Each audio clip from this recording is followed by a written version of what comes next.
What up, folks? Once again, it's your boy Tim with another ride-sharing video.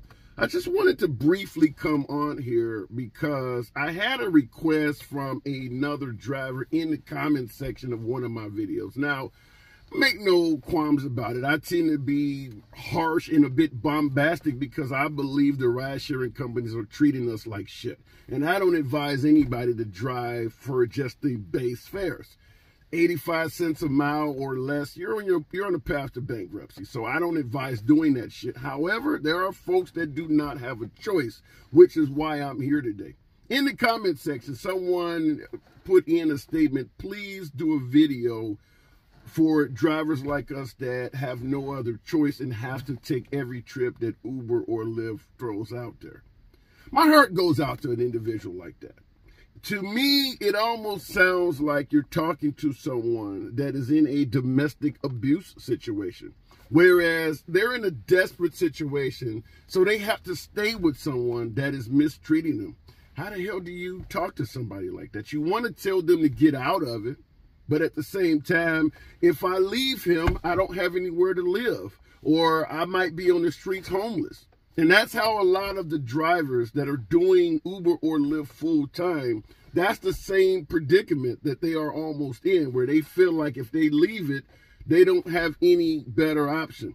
Now, I get it. The temporary day labor and shit like that sucks. I understand that. We love to drive. That's why we do this. Nobody wants to be cooped up in an office all day long. And to some degree, a lot of the temp companies and a lot of the factories you might go to as an alternative to Uber or Lyft will treat you like shit as well. There's no shortage of actual full-time W-2 jobs that are ripping off employees also. But I believe, at least in my analyzation, that what Uber and Lyft is doing is even worse. Because at the end of the day, the Uber and Lyft, the ride-sharing companies, have the benefit of very little government oversight. Even in the shitty factory or the shitty temp company you work for, there are more rules from the Department of Labor than there are in this business.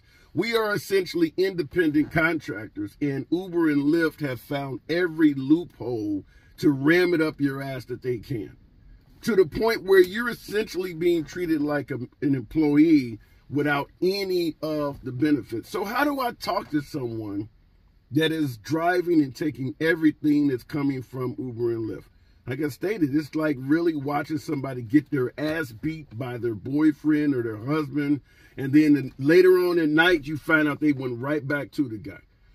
I don't know what else to say. I mean, I've driven and seen what it's like to take somebody across town and get $3.20 a mile. It really feels like you've just been slapped in the face. However, because you're chasing that high that one time I took somebody somewhere and they gave me a $50 tip, you keep doing this shit. No different than the boyfriend that took you to the mall one day and treated you really nice on that day, and you want that back. So you keep hanging out with him even though he's beating the shit out of you every other day. That is what the typical Uber or Lyft trip is like. And do not even turn around and ask your passenger how much did they pay for the ride. It's even worse. It's like talking to the girlfriend that's in a perfect relationship and telling her what you're going through. And it's like, wow, my shit really is badder than I even thought. When you talk to a passenger, now you know you're not making shit when you drive somebody across town and you're advised you made $4.10 for the trip. You know already you're not getting paid shit. But when you turn around and talk to the passenger and he tells you this trip cost me $21, it just makes it worse. How do I even talk to somebody that is doing that on a daily basis every single day? $3, $4 per trip, maybe $5 per trip. How long does it take to even make $100? And how much fuel and expenses did you make chasing that? It's really like that relationship that you just need to get out of. Whether it's courier work, whether it's process serving work, there are other gigs out there that allow you to be free and independent that are better than this. The bar in ride sharing is so damn low, it doesn't take much to step over it. It's like the damn bar is laying on the floor. You can't find a way over there. Do surveys online. There's all sorts of shit you can do with your phone that I would strongly advise looking into while you're doing this to try to get out of it. But it's like I said, it's like the abusive relationship. If you know you have nowhere to go, but you know you're being abused, every day you wake up, you should be making an effort to go in a different direction until you can succeed. Try any damn thing you can come up with. In some of the metropolitan areas, because I know my videos are being watched by people all over the damn country. In some areas, it still is beneficial to try to be a cab driver. There are still taxi businesses out there operating. Not many. We understand Uber and Lyft have killed off the taxi industry substantially. But there are some cities where there are still some cab drivers. And because the fares are so much higher in the taxi business, you don't have to run ragged to make what you're earning for Uber and Lyft. Now, obviously, this video is not designed for the person that's out there claiming they're making $1,500, $2,000, $3,000 a fucking week in ride sharing. It's not for that. It's for the actual driver that wants to admit the truth. This business doesn't pay shit. It's for those people. But we get viewers in the comments all the time, no matter how much I try to talk to the folks, which clearly resonates throughout the damn country because I get folks in my comments from all over the damn world saying the same shit. I had a guy from South Africa the other day, like, damn, dude, this is spot on for what's happening here. I don't know what the hell's going on in South Africa, but apparently Uber and Lyft are doing the same shit they're doing here to us. So there's always the driver that wants to show everybody up, troll the page, or whatever, by claiming that they're getting rich off of ride sharing. Listen, for you trolls out there that want to jump on the page, you know, help out your boy algorithms, post that shit all day. But in reality, nobody believes you. Nobody believes you. It has nothing to do with you're not hustling hard enough or you don't know your market. Nobody believes you. You're going to tell me thousands of riders all over the country striking in sync are all lazy? Get the fuck out of here. So I just want to make this video for those who are actually having to do this every day and take everything Uber gives you. First of all, understand you do not have to do that. You can have a very low acceptance rate and continue driving. Same thing with the your rating. Your rating doesn't have to be 5 stars. You don't have to do every damn thing a passenger asks you to do. Like I stated, if you're in a domestic violence relationship, you don't have to let somebody run and trample all over you. You do have options. And in this case, you are in a abusive, I won't say violent, but you are in an abusive relationship. Uber and Lyft are abusing us. There's no denying that.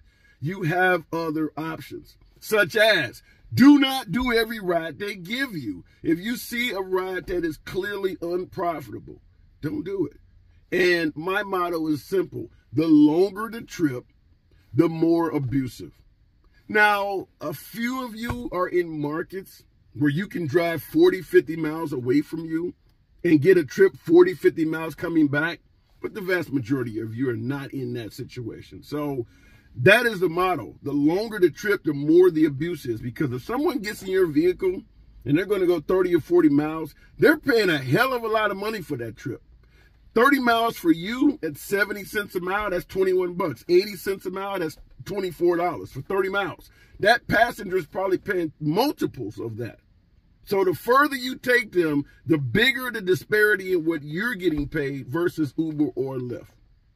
The longer the distance, the more the abuse. So in my opinion, try your best to stick to times when there's surges, bonuses, earnings guarantees, and things like that. Because that is the best way to limit the abuse. I'm going to show you guys in my next video, because I drove this week. Hadn't driven in weeks, but I did drive this week, took several trips. They were offering an earnings guarantee, and they were offering streak bonuses. And I only drove during the time the streak bonuses were offered in conjunction with the earnings guarantee. So every single trip I took was under a streak bonus in conjunction with an earnings guarantee. However, I was able to see how much those trips would pay without any of that shit. I think out of all the trips I took, maybe 1 or 2 of them paid more than $5. How long can you drive like that, folks? That's what I mean. You're in an abusive relationship. How long can you get up every day, start up your car, and take people across town for $3 and $4 at a time? Now, the passengers don't always know that. So if you can engage in the conversation and let them know how much of your money is being taken, might encourage some of them to tip. But I got tipped by one person, one individual. So my tipping average was well under 10% of my passengers that tipped. But I'll do a complete video on it, show you all the numbers and things like that on it. But don't continue being abused. That's all I can tell you. Do not continue being abused, especially when you actually know you are being abused. Find a way out of this shit. Find a way to make it better for yourself. Find different avenues. That is all I can say to somebody who asked to make a video for somebody who is desperate to the point where they have to take every single trip. You don't. I don't care if you got to give plasma. I don't care if you got to give blood. There are other ways to make income than just doing this. Find those ways. Craigslist, do whatever you got. There are independent contractor jobs in your areas. Now, the smaller the town, the fewer the opportunities. But if you live in a metropolitan area, a major market, go on Career Builder or something to type in independent contractor. Go on Indeed.com, type in independent contractor, and you will find courier gigs. You will find, like I said, there are surveys online. There's other things you can do, even using your phone where you do not need a computer, and you can make side income. Whereas that would allow you to still do Uber and Lyft, but to only do it when they're offering something. But if they're not offering anything, then you're making nothing. I hated to even do this video because the thought of driving for base fare all day, every day, taking every trip they offer me, it makes me angry. Because even when I was doing it with earnings guarantees, every time somebody would get out the vehicle, I see how much that trip would pay without any type of bonus.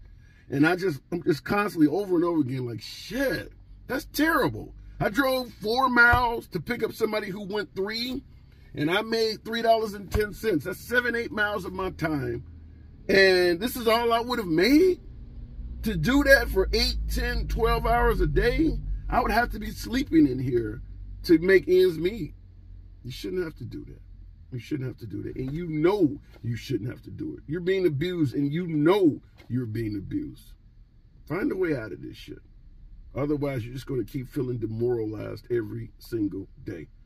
I hated to make this video, but once again, as always, subscribe to the damn channel. Hopefully, we can have some videos with a more positive flair, but there's just nothing to report, folks. I will give you my earnings for the other day. There should be some positivity in that because I did make quite a bit of money stringing together all those bonuses. But that's not something you can do commonly. I'll catch you in the next video. It's your boy Tim. I'm out.